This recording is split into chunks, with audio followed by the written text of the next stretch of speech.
Seems like a lot of you enjoyed last week's video. We went a little bit more philosophical and we were talking about quite a simple point of why we end up returning back to our boring watches. Coincidentally, I have never had such a strong reception on Instagram before for a post. It reached something like 50,000 accounts in less than 24 hours. And the feedback was pretty amazing. Maybe it was just because the picture was very captivating and I like putting it together. But in a similar vein, this week I wanted to ask another basic question of, is it actually better to own less watches? Now, on the surface, it sounds good. I mean, I've always been a strong advocate for the idea of less being more and all of that. But now I'm not so sure, and I want to try and dig into it a little bit deeper.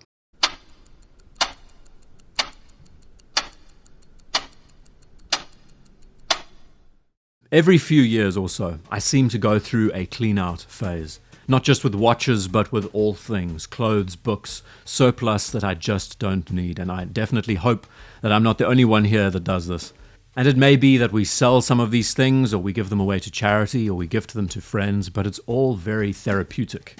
No? I think this process and this act of removing these physical things, it's a process of decluttering the mind. And this can also be linked with watches, with our obsession in this hobby. Now, this video, I began it with a solid idea of less being more, and I wanted to really try and hammer that home and why owning less watches is always a better choice. Like I've already said, it's something I have always been a proponent of. Own less and you will be happier. But after working through it, I've also come to a conclusion that's also not very concrete and might actually spit in the face of that whole thesis. Is it actually better to own less watches? With anything, there is a fine line, of course, and anything in excess can be bad for you. Anything. So we can ask, how much is too much? 10, 20, 30, 50? You know, it's all subjective, and we all have a number that we are comfortable with. So I want to start by going in guns blazing and sharing the many positive reasons why owning less is probably better. All of which from personal experience, a lot of introspection. But by the end of the video, I want to round it off with one solid reason why owning more might actually be a good thing. Tell me I'm not the only one who has that platonic ideal of the one watch. Whether we want to admit it or not, most of us here dream about being able to sell everything and cap off years of collecting by owning one truly outstanding piece that never leaves the wrist. And I have one right here. There's a reason why the Explorer's on the table. For many, this is all that one needs. And it does everything that one needs. And in so many ways, it could be that one watch that signs you out of this hobby. It's a piece that I've owned now for over 2 years, and I feel so fortunate in saying that I do. Because it symbolizes a lot more than what we see on the surface, and that's pretty special. And the one watch, I just love that idea, the simplicity of it, the purity.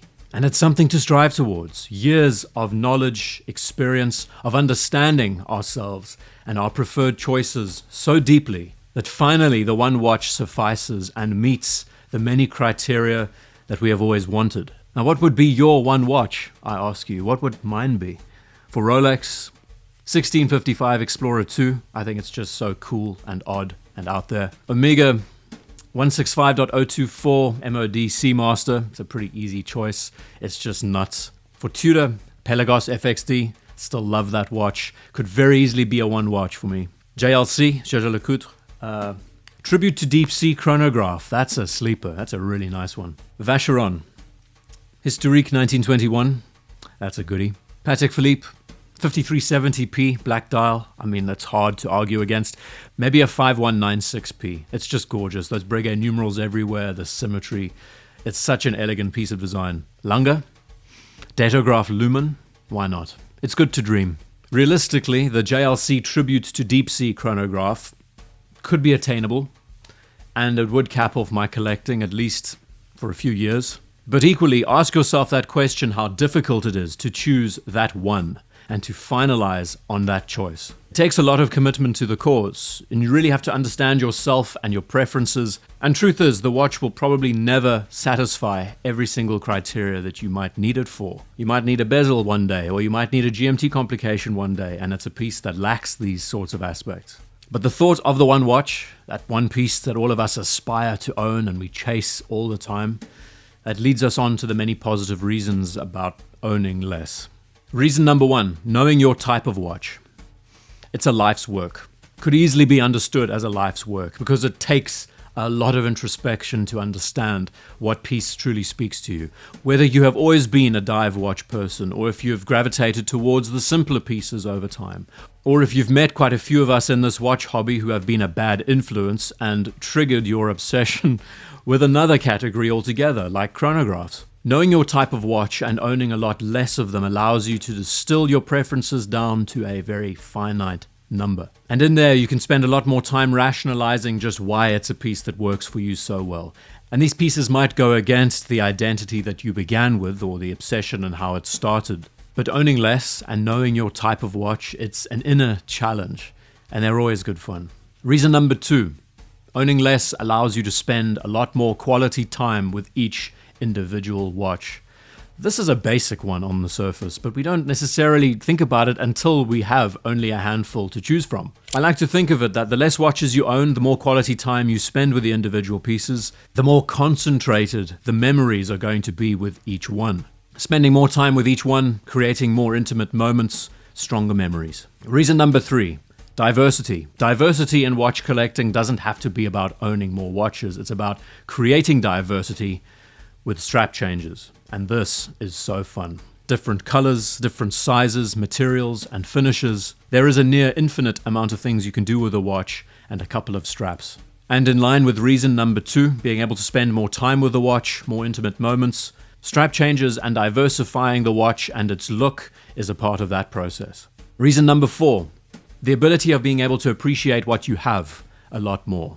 Not lamenting what you don't have, but rather enjoying the things that you do have, that you've spent a lot of time, effort, money, thought into picking up. You know, if you can find a watch that represents the genre that you enjoy, if you can find a great dive watch, a great chronograph, a great time only, that in itself is so much more gratifying than owning more pieces for the sake of it.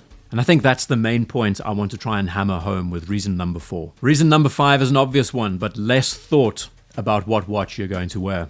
You know, with less watches in your collection, you don't have to spend so much time honing in on the one that you need to choose for the day.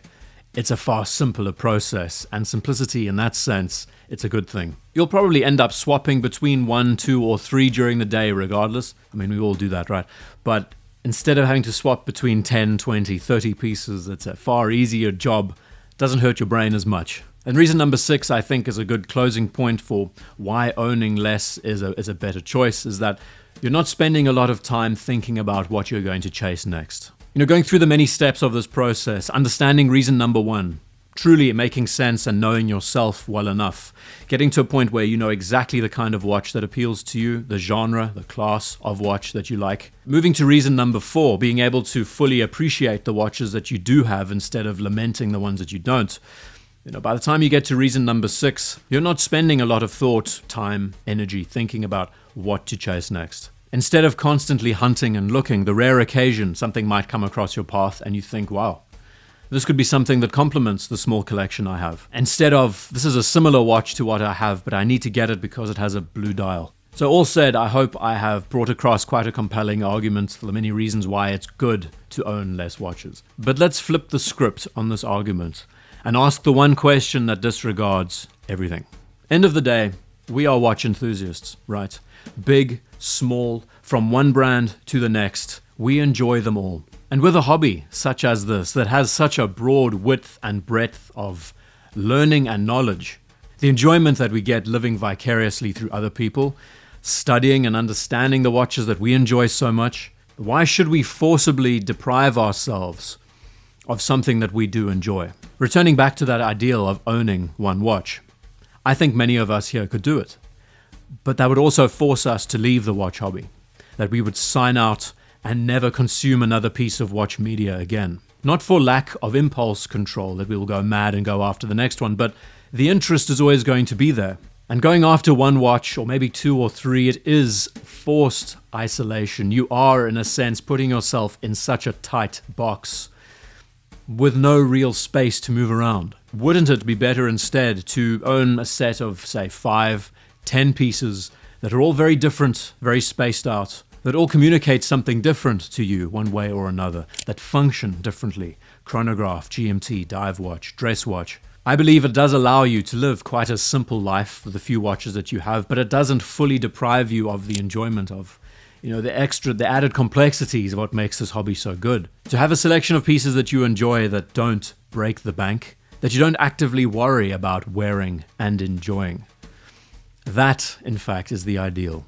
Not owning less for the sake of less, for the sake of your sanity, for a noble crusade or a stoic ideal. To signal to everyone that, yes, I've made up my mind and I'm happy with this and this is all I need. But rather to walk across that fine line where you find balance in the few pieces that you can enjoy, that doesn't isolate you from the hobby, but rather allows you to experience a greater depth to your enjoyment when it comes to collecting. So after that lengthy talk, I've got a bit of brain fog going on, but I think something in there landed. I don't think owning less watches is the answer. I think it's more to do with the concept, your concept of watch ownership. And I believe it all stems from knowing your preferences. And like I said, it's a life's work. It can be a life's work. So if you have any other suggestions of videos like this to make, let me know. See if I can add a little philosophical spin to it. I would like to hear your take on the less is more analogy. Is it actually better to own less watches, or is it better to just own watches more wisely? Thank you for taking the time to watch this video. See you in the next one.